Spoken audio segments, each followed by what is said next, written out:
একদিন আব্দুল্লাহ এবং হাসান দুই বন্ধু পবিত্র জুমার নামাজ আদায় করার পরে রাস্তা দিয়ে একত্রিত হয়ে হেঁটে যাচ্ছিলেন।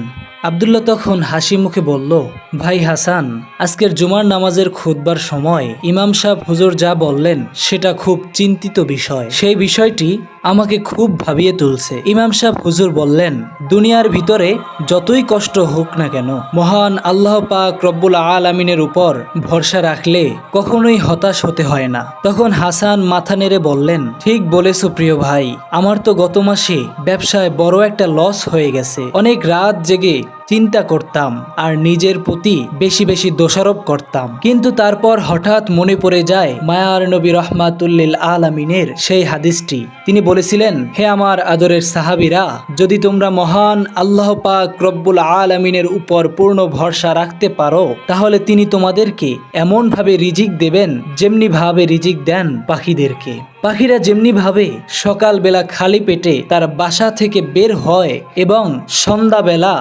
ভরা পেটে তার বাসায় ফিরে আসে। তখন আব্দুল্লাহ বললেন, সুবহানাল্লাহ। হে প্রিয় ভাই, আমি এই হাদিসটি অনেকবার শুনছি এবং শুনে নিজের অন্তরের ভিতর অনেক স্বস্তি পাই। আসলে আমরা ভুলে যাই যে সব কিছুই মহান আল্লাহ পাক রব্বুল আলামিনের হাতে। আমাদের শুধু চেষ্টা করতে হবে আর বেশি বেশি দোয়া করতে হবে, আর হ্যাঁ, ধৈর্য ধারণ করতে হবে।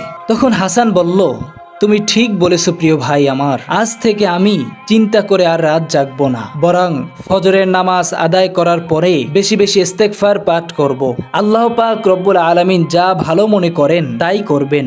আব্দুল্লাহ তখন হেসে বললেন, আলহামদুলিল্লাহ। চলো আমার প্রিয় ভাই, আমরা একসাথে দোয়া করি। হে আল্লাহ, আমাদের হৃদয়ে তোমার ভরসা বাড়িয়ে দাও এবং আমাদের অধিক ধৈর্য দান করার ক্ষমতা দান করো এবং আমাদের জন্য কল্যাণময় রিজিকের ব্যবস্থা করে দাও। তখন হাসান বলে উঠল, আমিন।